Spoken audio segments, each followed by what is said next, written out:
آپ اگر مجھے پوچھیں کہ آپ نے اتنی عزتیں کیسے پائی ہیں تو میں آپ کو راز بتاؤں کہ یہ میری ماں کی دعائیں ہیں. میں آپ کو راز بتاؤں یہ میرے باپ کی سحری کے سجدوں میں بہنے والے آنسو ہیں. میں بتاؤں کہ یہ میرے اساتذہ کی شفقتیں ہیں, میرے مرشد کی نگاہ ناز ہے. لیکن میں آپ کو یہ راز آج بتانے لگا ہوں کہ آج اگر میں عزت کی اس مسند پہ بیٹھا ہوں تو میں نے طلباء کی خدمت کی ہے. جب یہ سوئے ہوئے ہوتے تھے تو میں ان کی لیٹرینیں صاف کیا کرتا تھا. آج اللہ نے مجھے ان بچوں کے قدموں کے صدقے سے عزتیں دی ہیں. یہ حافظ قرآن بچے, یہ طلباء, یہ اللہ کے مہمان ہیں.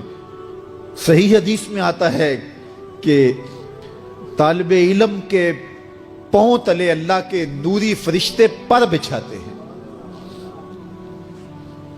جن پر رحمتیں اترتی ہیں, جن کے نیچے فرشتے بھی پر بچھا رہے ہیں. تم نے ان پہ بم گرائے اور انسانیت خاموش ہے. ہمارے استاد فرماتے تھے کہ ایک دارالعلوم تھا, وہاں طلباء پڑھتے تھے.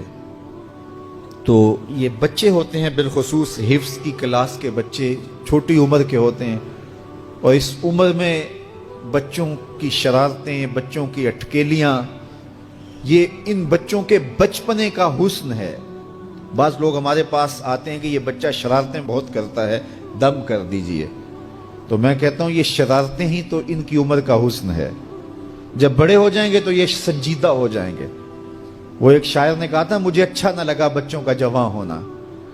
جب چھوٹے ہوتے ہیں تو ان کی شرارتیں ان کا حسن ہوتا ہے. تو وہ سکول میں پڑھتے ہوں, وہ جامعہ میں پڑھتے ہوں, یا وہ کسی فیکٹری میں وہ معصوم بچے کام کرتے ہوں, کسی ڈھابے پہ چائے بیچتے ہوں, تو ان کی طبیعت میں وہ شرارتیں ضرور ہوتی ہیں. یہ ایک بچوں کے بچپن کا حسن ہے. تو وہ بچے تھے اور شرارتی مزاج تھا, اور ایک شخص ان کی خدمت کیا کرتا تھا.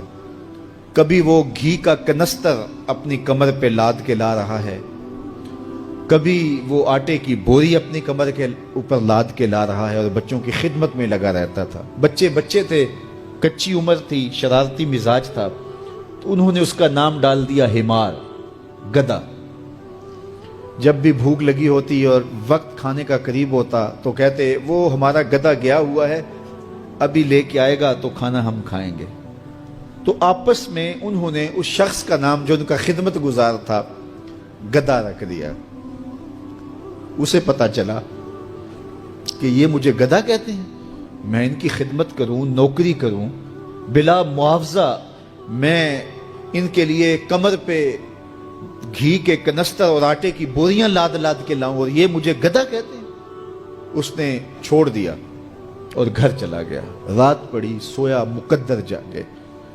کیا دیکھتا ہے, حشر کا منظر ہے, اور وہ طالب علم ہیں, انہیں جنت کا حکم ہوتا ہے, تو وہ اڑ جاتے ہیں اور ضد کرتے ہیں اور اٹکیلیاں کرتے ہیں, نہیں ہم نے جنت میں نہیں جانا جب تک ہمارا گدھا ساتھ نہیں جائے گا. یہ اٹھا اور آنکھوں میں آنسو تھے, اور دوڑتا ہوا مدرسے آیا. کہا تم مجھے گدھا کہو, حمار کہو, کوتا کہو, میں نوکری تمہاری ہی کروں گا, کیونکہ تم اللہ اور اس کے رسول کے پیارے ہو. کتنے خوش نصیب ہیں وہ ماں باپ جن کے بچے حافظ قرآن بنتے ہیں. آپ کو پتا ہے قیامت کے دن حافظ کا تو جو مرتبہ ہوگا وہ ہوگا ہی ہوگا. حافظ قرآن کے والدین کے سر پہ نور کا تاج رکھا جائے گا. میں ایک دن جامعہ میں آیا تو رات کا پچھلا پہر تھا اور لائٹیں بھی آف تھیں, تو مجھے قرآن پڑھنے کی مسجد کے ہال سے آواز آ رہی تھی. تو میں رک گیا اور جا کر کے دیکھا تو مجھے کچھ دکھائی نہ دیا. خیر میں نے لائٹیں جلائیں تو پھر بھی مجھے کوئی بچہ بیٹھا نظر نہ آیا جو قرآن پڑھ رہا ہو. لیکن جس سمت سے آواز آ رہی تھی میں اس سمت بڑھا, تو میں جب آگے گیا تو دیکھا کہ ایک بچہ سویا ہوا قرآن پڑھ رہا ہے. ان کے تو خوابوں میں بھی قرآن ہوتا ہے. یہ تو جنت کی چڑیاں ہیں. حضور نے فرمایا اللہ اس شخص کے چہرے کو تر و تازہ رکھے جس نے میرے سے کوئی حدیث سنی, پھر جیسے سنی اس کو ویسے آگے پہنچا دیا. اور آقا کریم نے فرمایا بعض بات سنانے والا اس پر اتنا پہنچ کے عمل نہیں کرتا جتنا پھر سننے والا اس کے اوپر عامل ہو جاتا ہے. تو جب حضور نے دعا دی ہے کہ اللہ اس شخص کے چہرے کو تر و تازہ رکھے جس نے میری حدیث کو، میرے فرمان کو سنا اور ایسے ہی آگے پہنچا دیا، تو پھر موت کی سختیاں بھی اس کے چہرے کی تر و تازگی ختم نہیں کر سکتی، پھر قبر کے لمحے بھی اس کے چہرے کی تر و تازگی کو ختم نہیں کر سکتے. حشر کے دن لوگوں کے چہرے مرجھائے ہوں گے، جس کو رسول اللہ کی دعا ہے اس کا چہرہ اس دن بھی تر و تازہ ہو. تو حضور علیہ الصلوۃ والسلام کے فرامین کو سننا، دیکھیے جو تفصیلی علوم ہیں ان کو حاصل کرنا، سیکھنا، یہ ہر ایک کے لیے فرض نہیں ہے، لیکن جو ضروریات دین ہیں ان کو سیکھنا یہ فرض عین ہے، یہ ہر ایک کے اوپر فرض ہے. اگر کوئی نہیں سیکھتا تو وہ گنہگار ہے. اور اس میں نماز کے مسائل ہیں، روزے کے مسائل ہیں، حج کے مسائل ہیں، زکوٰۃ کے مسائل ہیں. اگر کاروبار کرتا ہے تو بیع و شراء کے مسائل ہیں، اور کفر اسلام کی ضروری باتیں ہیں کہ کفر کیا ہے، اسلام کیا ہے.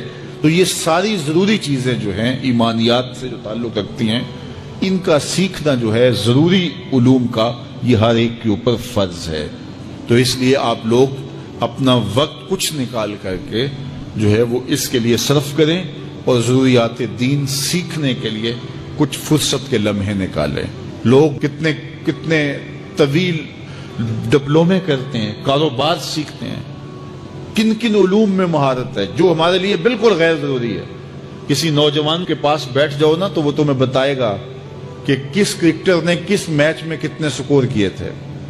لوگوں کی یہاں تک معلومات ہیں، اور وہ 15 سال پرانا میچ ہے، اس کے اندر کس نے کتنے آؤٹ کیے تھے، کتنی وکٹیں لی تھیں، کتنے جو ہے وہ اس نے سکور کیے تھے، اور اس کی پوری زندگی کے سکور کتنے ہیں، کیسی کیلکولیشن ہے، اور کس قدر لوگوں کا پکا حساب ہے.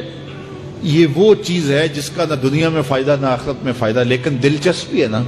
جس چیز سے دلچسپی ہو تو وہ چیز خود بخود ازبر ہوتی چلی جاتی ہے. دلچسپیاں انسان کو جو ہے وہ کسی چیز کو یاد کرنے میں مدد دیتی ہیں. ایک عرب شیخ کہہ رہا تھا کہ ہم ماضی میں پڑھتے تھے کہ ہمارے اسلاف، ہمارے بزرگ ایک رات میں پورا قرآن ختم کر لیتے تھے. تو وہ کہتا ہے میں سوچتا تھا کہ ساری رات قرآن بندہ پڑھتا رہے تو کس طرح ممکن ہے. تو کہتا ہے میں اپنے بچوں کو دیکھتا ہوں کہ وہ جو ہے وہ موبائل کے ساتھ لگے رہتے ہیں، اور فجر کی اذان ہو جاتی ہے تو وہ تب چونکتے اچھا رات گزر گئی. تو میں کہتا ہوں نوجوان کی دلچسپیاں کچھ اور ہیں، اور وہ بھی اس شغف کی وجہ سے ایسا کھبا کہ رات گزر گئی اور اس کو پتہ ہی نہ چلا.